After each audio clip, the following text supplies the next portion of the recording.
niyo mpamvu Iran buri gihe avuga ngo kujya mu biganiro na Amerika tuzajya tujyamo pe, atariko ntabwo tubizeye, n'abantu batarabizerwa bakubwira ngo muri mu gahenge cyangwa muri mu biganiro bagaca inyuma bakakurasa. Ibyo ni byo Amerika ikoze Iran.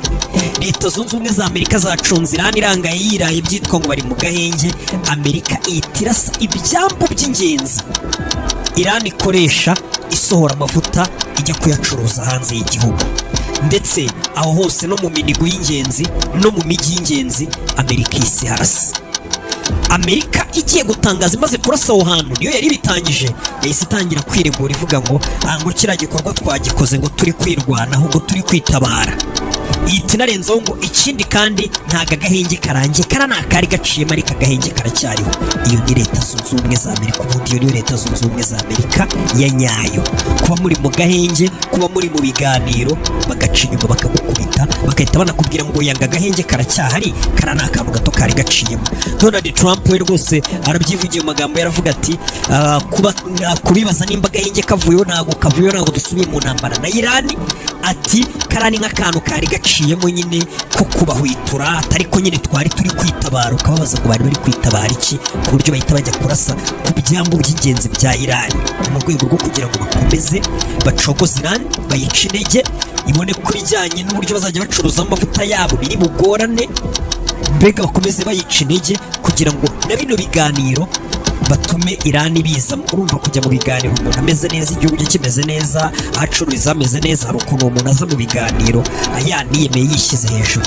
Ariko Amerika bivuga ati kuba twakubita ibyambu byanyu by'ingenzi, kuba twabangamira ibijyanye n'inzira z'ubucuruzi bwanyu, ibyo byose bizajya bituma n'ibi biganiro turimo na Iran bizamo yaciye bugufi kuko izi ko tuyifite impande zose. Nibyo Amerika ikoze muri iri joro, ibikoze ivuga ngo turi kwitabara. Iran isivuga ngo bakoresha ya mvugo yabivuga ngo umwanzi wacu aradusagariye, umwanzi wacu araturashe, natwe ariko ngo tuyise twihorera. Iran ikintu isi ikora, iyi si ireba ubwato bw'ingenzi bw'intambara buhambaye bwa Leta Zunze Ubumwe za Amerika. Nkurutsa ko amato ya Leta Zunze Ubumwe za Amerika aracyari muri ya gahunda yo kuboroka imyaro cyangwa se kuboroka amato ajya cyangwa ava muri Iran, kugira ngo Iran nyine amavuta yabo batayacuruza, nyine bakomeze basubize ku isuka, nimba ari ryo jambo ryiza nakoresha. Iran isireba ubwato bw'intambara bukomeye cyane, ubwato wabuhenze cyane bwa Leta Zunze Ubumwe za Amerika muri ayo ngayo ari muri iriya broketi. Barebye ubwato bwari buri mu burasirazuba bw'umuhora wa Hormuz bwa Leta Zunze Ubumwe za Amerika, Iran isibuturitse. Ni amashusho akomeye cyane, ubona ko ari intambara noneho inakakaye agaragaye. Iran, abanya-Iran bari gufata amafoto y'abasirikare babo bapfiriye ku rugamba, amafoto y'abajenerali babo bapfiriye ku rugamba, bakagenda bayamadika bayazirika ku bisasu, ku madrone bagiye kurasa. Mbega bakahita bavuga n'aya magambo yabo y'idini, bakavuga ati umwanzi tugiye kumurasa, bagahita bashyira amafoto y'abasirikare baba bapfiriye ku rugamba bishwe na Amerika na Israel, nk'ikimenyetso cyo kubaha icyubahiro cyangwa cyo kuvuga ati nimwe twohereje kugira ngo mujye gukubita umwanzi. Barashe ubwo bwato, iyo destroyer ya Leta Zunze Ubumwe za Amerika isubira inyuma, itifaho hafi y'umuhora wa Hormuz, ihita yihuta isubira inyuma cyane, ariko bayiturikije, bayirashe bikomeye cyane. Iran isi ikomeza kubarasaho. Iran ije yigamba ngo umwanzi wacu turamwemeje, turamukubise cyane. Amerika nayo ikavuga ati Iran turayikubise, turayemeje cyane muri uyu mugoroba, atari kagahenge karaza gukomeza kagumeho. Ibi byose bitangiye ubwo Iran yatangazaga ati ubwato bwacu bwari bufite idarapo rya Iran hasina burarashwe. Iran yatangaje ko ngo mu muhora wa Hormuz habereyemo kurasana gukomeye cyane, aho y'amato yabo bita zira speedboat zabo bwa bwato butari kuba bwikoreye ibipunda binini cyane n'ibisasu binini cyane, bwarasanye na destroyer za Leta Zunze Ubumwe za Amerika. Kuba urugamba rubereye mu muhora wa Hormuz no mu burasirazuba bw'umuhora wa Hormuz ubwabyo, ibyo ngibyo uraza kubona uburyo biza kongera bikazamura ibiciro by'ibikomoka ku mavuta, cyane cyane kuri uyu wa mbere nibwo ibiciro bihita bitangazwa mu gitondo. Ibi ngibi biraza kongera bibangamire cyane kuba habariyemo kurasanira muri uyu muhora wa Hormuz. Gusa mwibutsa ko ku munsi umusibo w'ejo, Perezida wa Leta Zunze Ubumwe za Amerika yari yatangaje ko amato ya Leta Zunze Ubumwe za Amerika y'intambara agomba kujya yikatisha mu muhora wa Hormuz no hafi yawo, ndetse mu gihe hagira ubwato bwa Iran cyangwa intwaro ya Iran irasa ku bwato bwa gisirikare bwa Amerika. Ibyo ngibyo ngo bizahita bituma Amerika iyemererwa kuba yarimbura noneho burundu iki gihugu cya Iran. Ariko ibyo birabaye, Iran irashe ubwato bwa Amerika ndetse rusubira inyuma, gusa Trump atangaje amagambo avuga ngo karakari nk'agahwituzo no kwirwanaho atari kagahinge karacyariho. Reka turebe amagambo Donald Trump atangaje muri kano kanya nyuma y'intambara iri kuba nona cyangwa se kuno kurasana kubaye muri kino gicuku.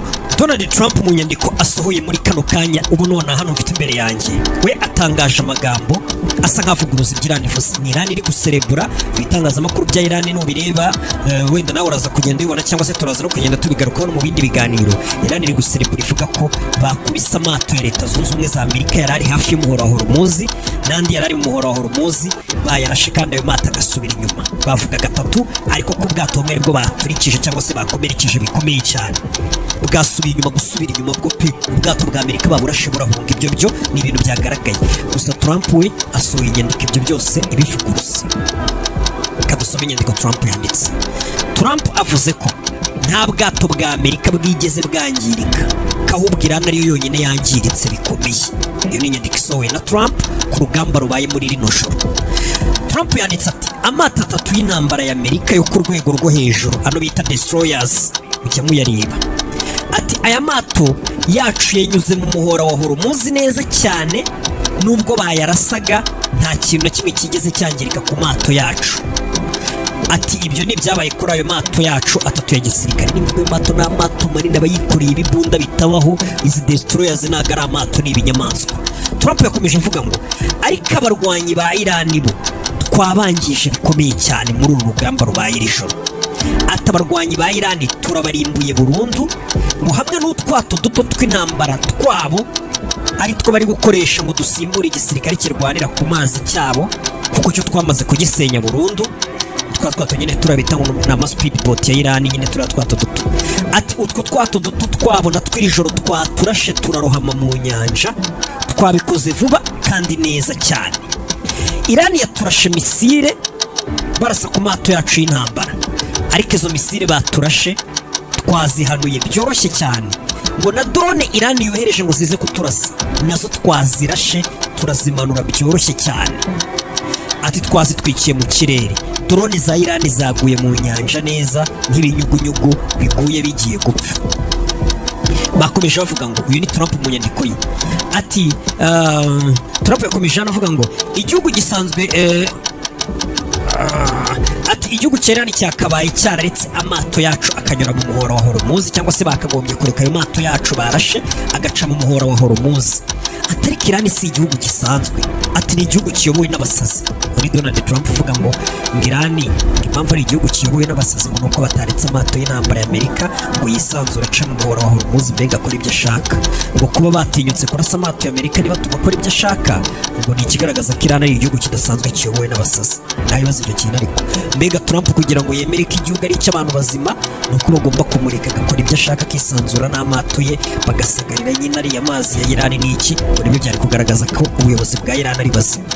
Niyo mpamvu Trump ari kuvuga ngo kuba ariya mato yacu y'intambara Iran bayarasheho ari guca mu muhora wa Hormuz, ngo ni ikikwereka ko Iran yobowe n'abasazi. Ngo kandi iyo baza kubona amahirwe yo gukoresha intwaro za kirimbuzi, cyangwa se Iran iza kubitunza intwaro za kirimbuzi, bari kuba barazikoresheje nta gushidikanya. Atari ko ntabwo tuzigera tubemerera kugira amahirwe yo gutunga intwaro za kirimbuzi. Kandi nk'uko twabatsinze uyu munsi nyine babakubise, niko Trump ari kuvuga. Ati nk'uko iri joro Iran twayikubise, Iran bayangirije, barashe iminyaro cyangwa se ibyambu bikomeye bya Iran basohoreragaho amavuta, barabirashe n'umujyi ukomeye cyane na cyakirwa cyabo. Ati uyu munsi nk'uko Iran tuyitsinze tuzanabatsinda kurushaho kandi mu buryo bukomeye cyane mu gihe kiri imbere. Nibadatinyuka ngo bafate icyemezo basinye amasezerano turi kubaha vuba, ati ibyabo turaza kubirangiza burundu. Amato yacu atatu y'intambara hamwe n'abakozi bakora muri ayo mato y'intambara ya Amerika ubu bagiye kongera kwinjira mu gikorwa cyacu cyo gukumira ibikorwa byo mu mazi cyangwa se naval blockade, ibintu byo gukumira ibyinjira n'ibisohoka muri Iran bijyanye n'ubucuruzi. Ati iyo naval blockade yacu iraza gukomeza kandi kiriya n'urukuta rw'icyuma rukomeye. Yari Perezida Donald J. Trump. Murakoze cyane. Iyo ni inyandiko Donald Trump asohoye agaragaza ko amato n'ubundi ari buze gukomeza akaguta Iran. kugira ngo ni ibintu byumvikana kuba Amerika ifashe icyemezo igaca muri humye Irani ikarasa ahantu hayo. Nimba abantu bari mu biganiro bari kujya mu biganiro muri kano kanya, ariko ukabona Irani iri kujya mu biganiro iseta ibirenge itegeka ati natwe dukeneye ibi. Amerika ikababwira ati ibyo mudusaba ntabwo ariko twahita tubyumva neza, ahubwo mwe mukora ibi. Kuba Amerika yabaca muri humye ikahita ibakubita akantu naka ko kubangiriza inzira z'ubucuruzi zabo, biriya ni ibigaragaza ko Amerika ishaka kugira ngo Irani bayicishe bugufi mu biganiro, bayereke ko nubwo bagiye agahenge ariko ibyo bidahagije, babaca inyuma bakabangiriza ibintu byabo bikomeye. Perezida wa Leta Zunze Ubumwe za Amerika, abanyamakuru baramubajije muri iri joro ngo none se kuba Irani yarashe amato yanyu, kandi waravuze ko Irani nirasa amato yanyu muzahita muyirimbura, ubwo ntabwo byaba bihagaritse agahenge kari kariho? Trump yahise avuga ngo ya, ati kuba turashe natwe Irani kari nk'akantu ko kubakebura no kubagarura mu murongo, nta gashyi k'urukundo, ntabwo ari ukuvuga ngo agahenge kararangiye. Muri Perezida wa Leta Zunze Ubumwe za Amerika. Ku ruhande rwa Irani nayo itangaje andi magambo ikomeye cyane, aho Irani yongeye gushinja igihugu cya United Arab Emirates. Ni amakuru asohotse turi buze kugenzura mu kanya, ariko Irani iravuze ngo kuba Amerika iturashe hari uruhare rubyagizwemo na United Arab Emirates, ngo niyo mpamvu Dubai na Abu Dhabi muri kano kanya hari gushya. Iyo ni Irani bitangaje ngo muri kano kanya Abu Dhabi na Dubai ni ziriya Emirates ebyiri zisa nk'izihambaye zigize ziriya zindi arizo zikora United Arab Emirates UAE. Irani iratangaje ngo niyo mpamvu Dubai na Abu Dhabi hari gushya muri kano kanya, kuko turabizi ko mwatugambaniye mwafatanije na Amerika kuri bino bitero batugabyeho. Murabizi ko hari ibihugu bimaze iminsi bivugwa, ibihugu nka Qatar, ibihugu nka Kuwait, ibihugu nka Saudi Arabia, hari ibihugu byinshi bya hano mu kigobe cyangwa bino bihugu byagiye byima Amerika kongera gukoresha ikirere cyabo n'ibirindiro byabo bataka Irani, kuko babonye ko Irani yita ibataka. Niyo mpamvu rero isi wamenya impamvu UAE Irani yayijunditse. Irani iri kuvuga ati twamenye abafashije Amerika, turaje tubazire. Nta makuru turabona yuzuye neza agaragaza ko Abu Dhabi na Dubai hari gushya muri kano kanya, ariko Irani ivuze ko hari gushya bitewe n'uko bafatanije na Leta Zunze Ubumwe za Amerika muri kino gitero. Ayo makuru rero tugiye gukomeza tuyakurikirane, turebe n'iki kiri kugenda gihinduka muri kano kanya. Gusa icyo nakubwira, habaye kurasana guhambaye kandi kudasanzwe muri iri joro, kandi byitwaga ko turi mu gihe cy'agahenge, icyizere gitangwa ko ibiganiro biri ko bishobora gutuma intambara inarangira burundu, nk'uko Donald Trump yongeye no kubivugana nyuma y'iri rasana, arongera avuga ngo anga ibiganiro biri kugenda neza, kandi ari guca inyuma kabarasa. Ariko akagabo gatubwira ati ibiganiro biri kugenda neza, mwene mugira ikibazo. Ikindi ni uko ibigerekeranye n'ibiciro by'ibikomoka kuri peteroli ahanini bikorera ku cyizere.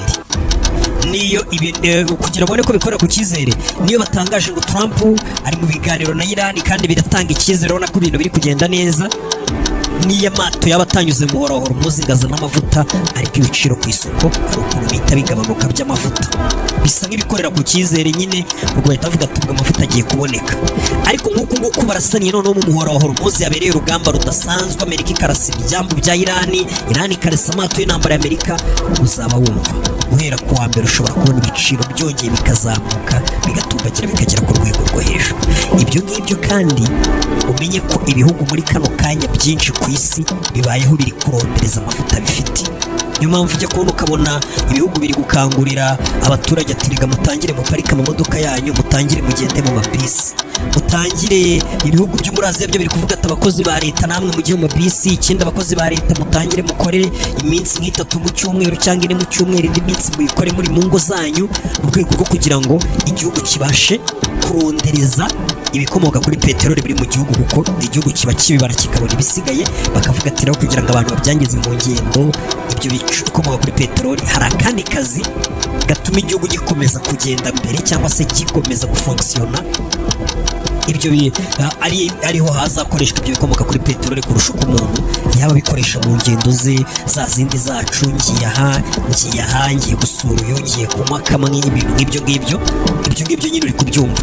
Uko rero bikomeza barasana ibiciro bizamuka gutyo bikomeza gutinda, niko ibiri mu bubiko cyangwa se ibikomoka kuri peteroli bigiye biri mu bubiko bw'ibihugu hirya no hino bikomeza kugenda bikamuka bishira, aribyo biri buze gukomeza bigenda biteza ibibazo hirya no hino ku isi, bikagenda binatugeraho natwe ubwacu. bino bintu biba bibaye muri rino joro ntabwo mbega biba ari ibintu byiza ku isi yose. buriya ukuntu abantu bareba ngo ni Iran na Amerika biri kurasana, ariko twarabibonye ko uyu muhora twese uri kutugeraho ukatugezaho ingaruka. Ndaje mu kanya dukomeze turebe bigenze bite, ubundi harashwe iki, hangiritse iki, utwo tudetayi twose kuko iyi nkuru nyikoze aribwo bakimara kurasana hari byinshi bitaramenyekana, harashwe iki, hangiritse iki. Ndaje tunagere Dubai na Abu Dhabi tumenye ngo ibiri gutangazwa koko ni ukuri. Ibuka gukora subscribe hasi, amakuru yose mashyashya ajyanye n'ibi biri kuba urakomeza uyasanga kuri ya shani yanyu. Ciao ciao.